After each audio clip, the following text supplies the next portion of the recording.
ಶೇಷಾದ್ರಿಪುರದಲ್ಲಿರುವಂತಹ ಕೆನರಾ ಬ್ಯಾಂಕ್ನ ದರೋಡೆಗೆ ಅಂದ್ರೆ ಆ ಎಟಿಎಂನ ದರೋಡೆಗೆ ಯತ್ನಿಸಲಾಯಿತು ಅನ್ನೋದರ ಮಾಹಿತಿ ಲಭ್ಯ ಆಗ್ತಾ ಇದೆ. ಕೆನರಾ ಬ್ಯಾಂಕ್ನಿಂದ ಅರ್ಧ ಕಿಲೋಮೀಟರ್ ದೂರದಲ್ಲಿ ವಾಸ ಮಾಡ್ತಾ ಇದ್ದಂತಹ ವ್ಯಕ್ತಿನೇ ಇಂಥದ್ದೊಂದು ಕೃತ್ಯದಲ್ಲಿ ಪಾಲ್ಗೊಂಡಿರೋದು. ಕೇವಲ ಒಂದೆರಡು ದಿನ ಅಷ್ಟೇ ಈತ ಆ ಬ್ಯಾಂಕ್ನ ಎಟಿಎಂ ಮೇಲೆ ಕಣ್ಣಿಟ್ಟಿದ್ನಂತೆ. ಏನ್ ಕಣ್ಣಿಟ್ಟಿರ್ತಾನೆ? CCTV ಯಾವ ಆಂಗಲ್ನಲ್ಲಿದೆ, ಯಾರಾದರೂ ಸೆಕ್ಯೂರಿಟಿ ಗಾರ್ಡ್ ಇದ್ದಾರಾ ಇಲ್ವಾ, ಹೆಂಗೆ ಏನು ಅಂತ ನೋಡ್ಕೊಂಡಿದ್ನಂತೆ. ಎರಡೇ ದಿನ. ಮೂರನೇ ದಿನಕ್ಕೆ ಕಳ್ಳತನಕ್ಕೆ ಪ್ಲಾನ್ ಮಾಡಿದ್ದ. 12 ಲಕ್ಷ ಸಾಲ ತೀರಿಸೋದಕ್ಕೆ ಬ್ಯಾಂಕ್ ಕನ್ನ ಹಾಕ್ಬಿಟ್ರೆ ಸಾಕು ಅಂತ ಆತನಿಗೆ ಐಡಿಯಾ ಬರುತ್ತೆ, ದುರಾಲೋಚನೆ ಬರುತ್ತೆ. ತನ್ನ ಮನೆ ಬಳಿ ಇದ್ದಂತಹ ಬ್ಯಾಂಕ್ನ ATM ಅನ್ನೇ ಟಾರ್ಗೆಟ್ ಮಾಡ್ತಾನೆ ಈ ಆರೋಪಿ. ಕೂಲಿ ಕೆಲಸ ಮಾಡ್ತಾ ಇದ್ದಂತೆ ಹಸನ್. ಈತನಿಗೆ ಮೈ ತುಂಬ ಸಾಲ, 12 ಲಕ್ಷ ರೂಪಾಯಿ ಸಾಲ ಇತ್ತು ಅನ್ನೋದು ತಿಳಿದು ಬರ್ತಾ ಇದೆ. ಇನ್ನು ನಿಯತ್ತಾಗಿ ದುಡಿದ್ರೆ ಈ ದುಡ್ಡನ್ನು ನಾನು ಯಾವಾಗ ತೀರಿಸೋದು ಅಂದ್ಕೊಂಡು ಶಾರ್ಟ್ ಕಟ್ಟಲ್ಲಿ ದುಡ್ಡು ಮಾಡಿಬಿಡೋಣ, ATMಗೆ ಕನ್ನ ಹಾಕೋದ್ರ ಮೂಲಕ ಅಂತ ಪ್ಲ್ಯಾನ್ ಮಾಡ್ಕೊಳ್ತಾನೆ. ಒಂದೆರಡು ದಿನ ಅದೇ ರೀತಿ ನಿಗಾ ವಹಿಸ್ತಾನೆ. ಎಷ್ಟೊತ್ತಿಗೆ ಜನ ಕಡಿಮೆ ಇರ್ತಾರೆ, ಆಮೇಲೆ ಸೆಕ್ಯೂರಿಟಿ ಆ್ಯಂಗಲ್ನಲ್ಲಿ ಏನೇನಿದೆ ಏನೇನಿಲ್ಲ ಅನ್ನೋದನ್ನ ನೋಡ್ಕೊಳ್ತಾನೆ. ಅದಾದ ನಂತರ ಈ ಕೂಲಿ ಕಾರ್ಮಿಕ ಮಾಡೋದು ಯಾರೂ ನಂಬೋದಕ್ಕೆ ಆಗದಂತಹ ಕೃತ್ಯವನ್ನು ಕಳ್ಳತನಕ್ಕೆ ಯತ್ನಿಸ್ತಾನೆ. ಇನ್ನೂ ಒಂದು ಇಂಟ್ರೆಸ್ಟಿಂಗ್ ಮಾಹಿತಿಯನ್ನು ಕೊಡ್ತೀವಿ ನಿಮಗೆ. ಒಂದೇ ಒಂದು ATM ಸ್ಟೋರಿ ಅಲ್ಲ ಇದು. ಶನಿವಾರ ಅರ್ಧ ರಾತ್ರಿ ಆಲ್ಮೋಸ್ಟ್ ಅರ್ಧ ಕೆಲಸನ ಆರೋಪಿ ಹಸನ್ ಮುಗಿಸ್ತಾನೆ. ಭಾನುವಾರ ಮತ್ತೆ ಬಂದು ಕಿಟಕಿ ಗ್ರಿಲ್ಲನ್ನು ಕಟ್ ಮಾಡಿ ಒಳಕ್ಕೆ ನುಗ್ತಾನೆ. ಬೆಳಗಿನ ಜಾವ 3 ಗಂಟೆ ಸುಮಾರಿಗೆ ಕೆನರಾ ಬ್ಯಾಂಕ್ಗೆ ಒಳಗಡೆ ಕನ್ನ ಹಾಕ್ತಾನೆ. ಆದರೆ ಒಳಗಡೆ ಸೆಕ್ಯೂರಿಟಿ ಸಿಸ್ಟಮ್ಗಳಿರ್ತಾವಲ್ಲ, ಸೈರನ್ ಸೌಂಡ್ನಿಂದ ಈತ ಎಸ್ಕೇಪ್ ಕೂಡ ಆಗ್ತಾನೆ ಅಲ್ಲಿಂದ. ಇನ್ನಿಲ್ಲಿ ಕಳ್ಳತನ ಮಾಡಿದ್ರೆ ಸಿಕ್ಕಾಕೊಳ್ತೀನಿ ಅಂತ ಹೇಳಿ ಅಲರ್ಟ್ ಆಗಿ ಅಲ್ಲಿಂದ ಎಸ್ಕೇಪ್ ಆಗ್ತಾನೆ. ಮತ್ತೆ ಏನು ಮಾಡೋದು ಅಂತ ಗೊತ್ತಿಲ್ಲದೆ ಕಬ್ಬನ್ಪೇಟೆಗೆ ಹೋಗ್ತಾನೆ. ಅಲ್ಲೇ ನಡ್ಕೊಂಡು ಹೋಗಬೇಕಾದ್ರೆ ಇವನು HDFC ATM ಅನ್ನು ನೋಡ್ತಾನೆ. ಕೆನರಾ ಬ್ಯಾಂಕ್ ಆಯಿತು, ಈ ಕಡೆಗೆ HDFC ATM ಕಣ್ಣಿಗೆ ಬೀಳುತ್ತೆ. ಪ್ಲಾನ್ ತಲೆಲೇ ಇರುತ್ತಲ್ಲ, ಇಲ್ಲಾದರೂ ಎಕ್ಸಿಕ್ಯೂಟ್ ಮಾಡೋಣ, ನೋಡೋಣ, ಇಲ್ಲಾದರೂ ಸೆಕ್ಯೂರಿಟಿ ಕಡಿಮೆ ಇರುತ್ತೆ ಅಂತ ಹೇಳಿ ಇಲ್ಲೂ ಒಳಗೆ ಹೋಗ್ತಾನೆ. ಬಟ್ ಅಗೇನ್ ಇಲ್ಲೂ ಕೂಡ ಸೈರನ್ ಶಬ್ದ ಕೇಳಿಸುತ್ತೆ. ಮುಖಕ್ಕೆ ಮಾಸ್ಕ್ ಹಾಕೊಂಡು ಅಲ್ಲಿಂದ ಎಸ್ಕೇಪ್ ಆಗ್ತಾನೆ.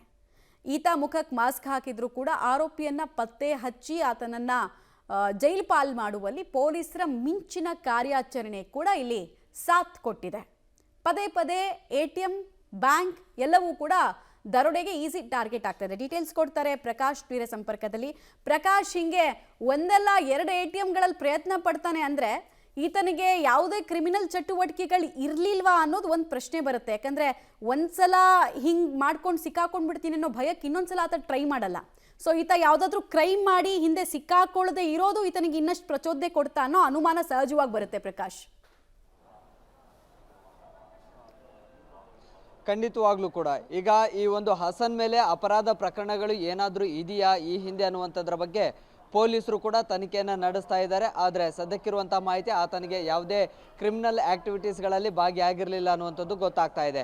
ಆದರೆ ಆತನಿಗೆ ಇದ್ದದ್ದು ಒಂದೇ ತಲೆಯಲ್ಲಿ, ಆತ ಹೇಗಾದರೂ ಮಾಡಿ ಹಣವನ್ನು ಮಾಡಬೇಕು, ತಾನು ಮಾಡಿರುವಂತಹ ಸಾಲವನ್ನು ತ್ವರಿತಗತಿಯಲ್ಲಿ ತೀರಿಸಬೇಕು ಅಂತ ಹೇಳಿ. ಸೊ ಆ ಕಾರಣಕ್ಕಾಗಿ ತನ್ನ ಮನೆಯ ಪಕ್ಕದಲ್ಲೇ ಇರುವಂತಹ ಒಂದು ಕೆನರಾ ಬ್ಯಾಂಕಿಗೆ ಕನ್ನವನ್ನು ಹಾಕ್ತಾನೆ. ಮೊದಲನೇ ದಿನ ಅಂದರೆ ಶನಿವಾರ ಬರ್ತಾನೆ. ಒಂದು ಅಲ್ಲಿ ಹೇಗೆಲ್ಲ ಸೆಕ್ಯೂರಿಟಿ ಇದೆ ಅನ್ನುವಂಥದ್ದನ್ನು ನೋಡ್ಕೊಳ್ತಾನೆ, ಅರ್ಧ ಕೆಲಸ ಮುಗಿಸ್ಕೊಂಡು ಹೋಗ್ತಾನೆ. ನಂತರ ಭಾನುವಾರ ಬೆಳಗಿನ ಜಾವ ನೇರವಾಗಿ ಗ್ರಿಲ್ಲನ್ನು ಕಟ್ ಮಾಡ್ತಾನೆ. ಒಳಗೋಗಿ ಸ್ಟ್ರಾಂಗ್ ರೂಮ್ ಮತ್ತು ಲಾಕರ್ಗಳಲ್ಲಿ ಹಣ ದೋಚುವಂಥ ಪ್ರಯತ್ನವನ್ನು ಮಾಡ್ತಾನೆ. ಅದು ಕೂಡ ಆಗೋದಿಲ್ಲ.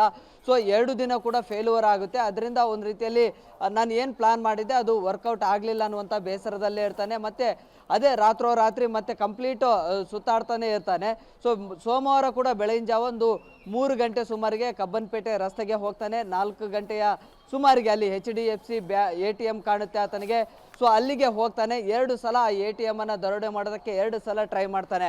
ಮೊದಲನೇ ಸಲ ಹೋದಾಗ ಪುಲೋರ್ ಟೀ ಶರ್ಟನ್ನು ಹಾಕ್ಕೊಂಡಿರ್ತಾನೆ, ಮುಖವನ್ನು ಕವರ್ ಮಾಡ್ಕೊಂಡಿರ್ತಾನೆ. ಅಲ್ಲಿ ATM ಅನ್ನು ಒಂದು ಕಬ್ಬಿಣದ ರಾಡಿಂದ ಹೊಡೆಯೋದಕ್ಕೆ ಅಂತ ನೋಡ್ತಾನೆ, ಅಲ್ಲಿ ATM ಹಣ ಇಡುವಂಥ ಬಾಕ್ಸನ್ನು.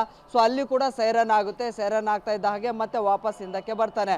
ಮತ್ತೆ 2ನೇ ಸಲ ಕೂಡ ಹೋಗ್ತಾನೆ. ಆಗ ಮಾಸ್ಕನ್ನು ಧರಿಸ್ಕೊಂಡು ಹೋಗ್ತಾನೆ. ಅವಾಗಲೂ ಕೂಡ ಸೈರನ್ ಆಗುತ್ತೆ. ಅಲ್ಲಿ ವೈರನ್ನು ಕಟ್ ಮಾಡ್ತಾನೆ. ಸೊ ಅಲ್ಲಿ 2ನೇ ಅಟೆಂಪ್ಟ್ ಕೂಡ ಫೇಲ್ಯೂರ್ ಆಗುತ್ತೆ. ಅದರಿಂದ ಮತ್ತೆ ಬೇಸರಗೊಂಡು ಮತ್ತೆ ವಾಪಸ್ ಬರ್ತಾನೆ. ಸೊ 2 ಪ್ರಕರಣಗಳು ಸೋಮವಾರ ಬೆಳಿಗ್ಗೆ ಒಂದು 10-11 ಗಂಟೆ ಸುಮಾರಿಗೆ ಬೆಳಕಿಗೆ ಬರುತ್ತೆ. So Halsuru gate Halsuru gate ಠಾಣಾ ವ್ಯಾಪ್ತಿಯಲ್ಲಿ ಈ ಒಂದು ATM ಆ ಒಂದು ಪ್ರಕರಣ, ಮತ್ತೆ ಶೇಷಾದ್ರಿಪುರಂ ಪೊಲೀಸ್ ಠಾಣಾ ವ್ಯಾಪ್ತಿಯಲ್ಲಿ ಕೆನರಾ ಬ್ಯಾಂಕ್ ಪ್ರಕರಣ, ಎರಡೂ ಪ್ರಕರಣಗಳಲ್ಲಿ ಕೂಡ ಒಬ್ಬನೇ ಏನಾದರೂ ಕೃತ್ಯ ಎಸಗಿದೆನಾ ಅನ್ನುವಂಥದ್ದು ಎರಡೂ ಠಾಣೆಯ ಪೊಲೀಸರು ಕೂಡ ತನಿಖೆಗಿಳಿತಾರೆ. ಆತನ ಚಲನವಲನಗಳ ಬಗ್ಗೆ CCTVಗಳನ್ನು ಕೂಡ ಪರಿಶೀಲನೆ ಮಾಡ್ತಾರೆ. ಈ ವೇಳೆ ಎರಡೂ ಕೃತ್ಯಗಳಲ್ಲಿ ಒಬ್ಬನೇ ಭಾಗಿಯಾಗಿರೋದು ಅಂತ ಗೊತ್ತಾಗುತ್ತೆ. ಸೊ ಹಾಗಾಗಿ ಮಾಸ್ಕ್ ಧರಿಸಿದ್ರು ಕೂಡ ಆತನನ್ನ ವಶಕ್ಕೆ ಪಡೆದು ಆತನನ್ನ ಬಂಧಿಸೋದ್ರಲ್ಲಿ ಪೊಲೀಸರು ಕೂಡ ಯಶಸ್ವಿ ಆಗ್ತಾರೆ. ರೈಟ್, ಧನ್ಯವಾದ ತಮ್ಮೆಲ್ಲ ಮಾಹಿತಿಗಾಗಿ ಪ್ರಕಾಶ್.